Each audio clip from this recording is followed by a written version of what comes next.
PM Modi का आज गाजियाबाद दौरा। नमो भारत ट्रेन के नए कॉरिडोर को देश को करेंगे समर्पित। नमो भारत ट्रेन के नए कॉरिडोर में 13 किलोमीटर का होगा सफर। प्रधानमंत्री का कार्यक्रम नमो ट्रेन के साहिबाबाद रेलवे स्टेशन पर होगा। नमो भारत की दूरी अब 53 किलोमीटर हो जाएगी, जिसमें स्टेशन 11 होंगे। फिलहाल ये ट्रेन 42 किलोमीटर की दूरी 9 स्टेशनों के साथ कर रही है। प्रधानमंत्री नमो भारत ट्रेन की सवारी भी करेंगे। साहिबाबाद आरआरटीएस स्टेशन से न्यू अशोकनगर आरआरटीएस स्टेशन तक जाएंगे। आज दिल्ली के जापानी पार्क से विधानसभा चुनाव का शंखनाद करेंगे पीएम नरेंद्र मोदी। उद्घाटन कार्यक्रम को करेंगे संबोधित। चुनाव से पहले कई परियोजनाओं का शिलान्यास और उद्घाटन भी करेंगे पीएम। दिल्ली मेट्रो फेज 4 के एक प्रोजेक्ट का भी होगा उद्घाटन। दिल्ली मेट्रो फेज 4 में 1200 करोड़ की योजना का उद्घाटन होगा। जनकपुरी और कृष्णा पार्क के बीच करीब 12.8 किलोमीटर लंबे हिस्से का उद्घाटन करेंगे पीएम दिल्ली मेट्रो की रिठाला कुडली सेक्शन की भी रखेंगे आधारशिला। दिल्ली मेट्रो फेज 4 में 26.5 किलोमीटर लंबा होगा रूट, जिसकी लागत करीब 6,230 करोड़ रुपए होगी। दिल्ली चुनाव के लिए बीजेपी की पहली लिस्ट पे 29 उम्मीदवारों का ऐलान। नई दिल्ली से केजरीवाल के खिलाफ प्रवेश वर्मा को टिकट। कालकाजी से सीएम आतिशी के खिलाफ रमेश पितूड़ी लड़ेंगे चुनाव। जंगपुरा विधानसभा सीट से बीजेपी ने सरदार तरविंद सिंह मारवा को उतारा। आम आदमी पार्टी के उम्मीदवार और पूर्व डिप्टी सीएम मनीष सिसोदिया से होगी टक्कर। बीजेपी ने आप और कांग्रेस से आए चेहरों को भी टिकट दिए हैं। आप से आए कैलाश गहलोत वासन सीट से लड़ेंगे चुनाव, जबकि अरविंदर सिंह लवली को गांधीनगर से टिकट दिया गया है। कालकाजी से टिकट मिलने पर रमेश पितूड़ी ने पार्टी के शीर्ष नेतृत्व का आभार जताया। बोले कि इस बार कालकाजी से खड़ाऊ मुख्यमंत्री आतिशी की विदाई तय। प्रवेश वर्मा का अरविंद केजरीवाल पर अटैक। बोले कि कोविड के समय दिल्ली को ऑक्सीजन की जरूरत थी, लेकिन केजरीवाल हर बोतल पर मुफ्त बोतल बांट रहे थे। रमेश पितूड़ी को कालकाजी से टिकट मिलने पर आतिशी का तंज। बोली कि उनकी पार्टी को उनके काम पर भरोसा नहीं है। कालकाजी के लोग उन पर कैसे भरोसा करेंगे। कनॉट प्लेस स्थित हनुमान मंदिर पहुंचे बीजेपी उम्मीदवार प्रवेश वर्मा। टिकट मिलने के बाद बजरंगबली के दर्शन और आशीर्वाद किया। बीजेपी उम्मीदवार कैलाश गहलोत का केजरीवाल पर अटैक। कहा कि आम आदमी को भुलाकर खास आदमी बन गई है आप।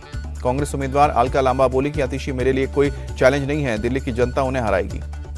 नई दिल्ली से कांग्रेस कैंडिडेट संदीप दीक्षित बोले, लोग केजरीवाल के विकल्प की तलाश रहे हैं। आप और बीजेपी के वोटर कांग्रेस की तरफ लौट रहे हैं। आप नेता मनीष सिसोदिया बोले कि बीजेपी के पास दिल्ली के लिए कोई विजन नहीं है। दिल्ली के लोग पूछ रहे हैं कि आखिर दिल्ली में अपराध क्यों नहीं कम हो रहा। दिल्ली बीजेपी अध्यक्ष वीरेंद्र सचदेवा का बयान, सभी 29 उम्मीदवार डबल इंजन की सरकार बनाने के लिए करेंगे काम। राजौरी गार्डन से बीजेपी उम्मीदवार मनजिंदर सिंह सिरसा का बड़ा अटैक। बोले कि केजरीवाल ने दिल्ली को लूटा है, अब आप और कांग्रेस में दूसरे और तीसरे नंबर की लड़ाई। गांधीनगर सीट से बीजेपी उम्मीदवार अरविंदर सिंह लवली का दावा। कहा कि दिल्ली की जनता ने डबल इंजन सरकार बनाने का मन बना लिया है। अरविंदर सिंह लवली के नए वादे पर बरसे प्रदेश बीजेपी अध्यक्ष वीरेंद्र सचदेवा। कहा कि दिल्ली में अभी आचार संहिता नहीं लगी है, अभी ही बिल माफ करो। कांग्रेस के नेता अजय माकन आज प्रदेश कांग्रेस दफ्तर में करेंगे प्रेस कॉन्फ्रेंस। अरविंद केजरीवाल के खिलाफ देंगे सबूत। अजय माकन ने कहा है कि एंटी नेशनल था। महिलाओं के प्रोटेस्ट करने पर बोले अरविंद केजरीवाल। कहा कि ये पंजाब की महिलाएं नहीं है, बीजेपी कांग्रेस की कार्यकर्ता है। शीश महल के बहाने केजरीवाल पर शाह का अटैक। बोले कि खुद के लिए 45 करोड़ में मकान बनवाया, बताएं इतना पैसा कहां से आया। दिल्ली की सीएम आतिशी आज कालकाजी में शूटिंग रेंज का उद्घाटन करेंगी। दोपहर 2:45 बजे कार्यक्रम। केंद्रीय मंत्री नितिन गडकरी ने आज पॉलिटिक्स पर किया कटाक्ष। कहा कि आज की राजनीति यूज एंड थ्रो पर बेस्ड है। जो पार्टी सत्ता में आती है उसमें आने को सभी तैयार हैं, जो हारती है उसे छोड़ने लगते हैं।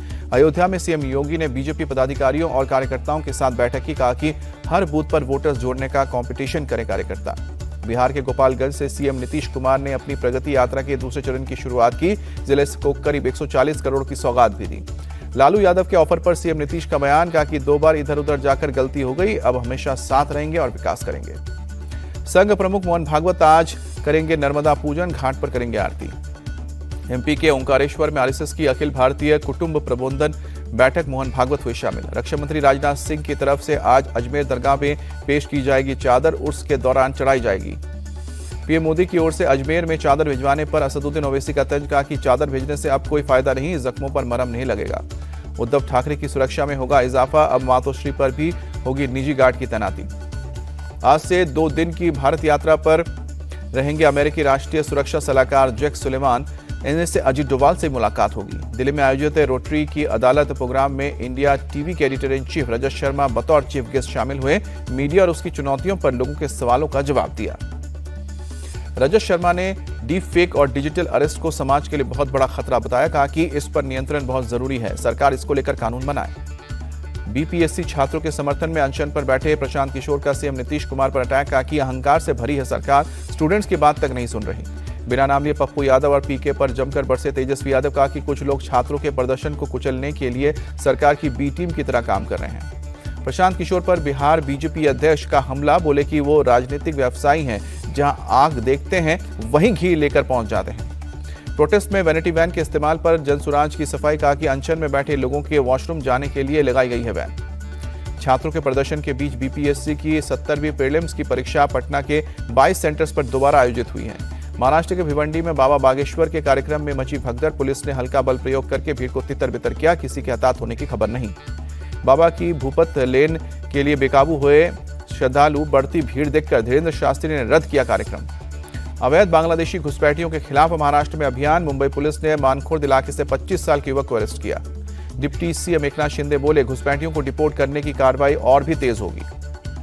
महाराष्ट्र के सीएम देवेंद्र फडणवीस ने कहा कि मैं चाणक्य नहीं, एक बहुत ही साधारण कार्यकर्ता हूं। बोले कि यहाँ चाणक्य नाटिका देखने आया हूं। देवेंद्र फडणवीस ने कहा कि इतने सालों के बाद भी जब राजनीति और विदेश नीति पर विचार किया जाता है तो आचार्य चाणक्य का नाम लिया जाता है। अजीमुल हक दिल्ली वक्फ बोर्ड के सीईओ होंगे। एलजी विनय सक्सेना की ओर से नियुक्ति को मंजूरी दी गई। सिंगरौली में एक मकान के पीछे सेप्टिक टैंक से 4 लोगों के शव मिले। हत्या की जताई जा रही आशंका। 2 लोगों की पहचान स्थानीय इलाके के बताए जा रहे हैं। दोनों मृतक दूसरे लोगों की पुलिस कर रही है पहचान। पूरे इलाके में अब जांच की जा रही है। बीजापुर के पत्रकार मुकेश चंद्रकार मर्डर केस में 3 आरोपी गिरफ्तार। रोड परियोजना में भ्रष्टाचार का किया था खुलासा। बीजापुर में पत्रकार मुकेश चंद्रकार हत्याकांड के मुख्य आरोपी के घर चला बुलडोजर। मुख्यमंत्री के सख्त रुख के बाद प्रशासन का एक्शन। मुख्यमंत्री विष्णुदेव साय बोले, किसी भी कीमत पर नहीं बख्शे जाएंगे दोषी। कानून का राज कायम रखने के लिए बुलडोजर एक्शन जैसी कार्रवाई जारी रहेगी। एमपी के सागर में लोगों ने मंदिर में तोड़फोड़ के बाद लोगों ने थाने को घेरा। जैन समाज के युवकों पर तोड़फोड़ का आरोप लगा। सूरत इंटरनेशनल एयरपोर्ट पर सीआईएसएफ जवान ने अपनी सर्विस बंदूक से खुद को गोली मारी। भोपाल में मिर्च पाउडर का स्प्रे कर दिन दहाड़े बैंक लूटने की कोशिश। बैंक कर्मचारियों ने घेरा तो आरोपी छात्र बाइक छोड़कर भागा। बाद में पुलिस ने बाइक नंबर के आधार पर आरोपी को दबोचा। पुलिस की पूछताछ में आरोपी का चौंकाने वाला खुलासा। ऑनलाइन गेमिंग में लाखों रुपए हारने के बाद भरपाई के लिए बैंक लूटने पहुंचा था आरोपी। इंटरनेट पर सीखा था बैंक लूटने का तरीका। अतुल सुभाष सुसाइड केस में आरोपी निकिता सिंघानिया, उसकी मां और भाई को जमानत मिली। दिल्ली के द्वारका में अवैध इमिग्रेंट्स के खिलाफ अभियान। 5 लोगों में से एक के पास मिला बांग्लादेशी आईडी। जांच में सभी के बांग्लादेशी निवासी होने की पुष्टि हुई है। सभी को वापस भेजा जाएगा। द्वारका डीसीपी ने दी जानकारी। बोले कि द्वारका जिले में 450 लोग संदिग्ध श्रेणी में हैं, जिनमें से 300 से अधिक लोगों का सत्यापन हो चुका है। हरियाणा के करनाल में ठंड के साथ कोहरे का डबल अटैक। आम जनजीवन हुआ प्रभावित। कोहरे की वजह से विजिबिलिटी हुई कम। दिल्ली में कपकपाती ठंड से जनजीवन बेहाल। रैन बसेरों में शरण ले रहे हैं जरूरतमंद लोग। झारखंड के दुमका में ऑटो और ट्रक की टक्कर। दर्दनाक हादसे में 4 लोगों की मौत, कई घायल। टक्कर के बाद ऑटो के उड़े परखच्चे। पुलिस ने ट्रक को जब्त किया। आगे की जांच जारी। दिल्ली के कई इलाकों में बीती रात छाया रहा घना कोहरा। सड़क पर गाड़ियों की धीमी रफ्तार। पंजाब के खनौरी बॉर्डर पर हुई किसान महापंचायत। किसान नेता ढालेवाल ने स्ट्रेचर से ही लोगों को संबोधित किया। किसान नेता जगजीत ढालेवाल की अपील, ट्रैक्टर ट्रॉली लेकर खनौरी बॉर्डर पर पहुंचे, प्रदर्शन को मजबूती दें। दिल्ली में यमुना नदी में 13वीं राष्ट्रीय ड्रैगन बोट चैंपियनशिप आयोजित की गई। 6 जनवरी का प्रोग्राम चलेगा। यूपी के मंत्री धर्मवीर प्रजापति ने प्रयागराज के रामघाट में संध्या आरती में हिस्सा लिया। सिडनी टेस्ट की दूसरी पारी में भारत ने ऑस्ट्रेलिया को 162 रन का टारगेट दिया। दूसरी पारी में टीम इंडिया 157 रन पर ऑल आउट। तेज गेंदबाज जसप्रीत बुमराह पीठ की ऐंठन से परेशान। बॉलिंग करने में सस्पेंस। मेडिकल टीम कर रही है निगरानी। सिडनी टेस्ट को लेकर सुनील गावस्कर का बड़ा बयान। कहा कि बुमराह के बिना मैच बचाना मुश्किल। सिडनी टेस्ट को लेकर संजय बांगर का बड़ा बयान। कहा कि बुमराह के साथ 180 रन के आसपास ऑस्ट्रेलिया को चुनौती दी जा सकती है। ऋषभ पंत ने सिडनी टेस्ट में खेली T20 जैसी तूफानी पारी। 50 लगाकर पूरे किए अंतर्राष्ट्रीय क्रिकेट में 5000 रन। सिडनी टेस्ट में जसप्रीत बुमराह ने रचा इतिहास। ऑस्ट्रेलिया में एक टेस्ट सीरीज में सबसे ज्यादा विकेट लेने वाले भारतीय गेंदबाज। दूसरी पारी में लाबुशेन का विकेट लेते ही बुमराह ने बिशन सिंह बेदी का 53 साल पुराना रिकॉर्ड तोड़ा। 1977-78 में बेदी ने ऑस्ट्रेलिया में एक टेस्ट सीरीज में झटके थे 31 विकेट। ऋषभ पंत ने भारत के लिए टेस्ट क्रिकेट के इतिहास में दूसरा सबसे तेज अर्धशतक लगाया। दूसरी पारी में 29 गेंद पर 50 पूरी की। 28 गेंदों में सबसे तेज 50 का रिकॉर्ड भी पंत के ही नाम। सिडनी में ऋषभ पंत की तूफानी पारी के फैन हुए सचिन तेंदुलकर। बोले कि जहां सबका स्ट्राइक रेट 50 से कम रहा, वहां पंत ने 184 के स्ट्राइक रेट से रन बनाए। पंत को बैटिंग करते हुए देखना हमेशा एंटरटेनिंग होता है।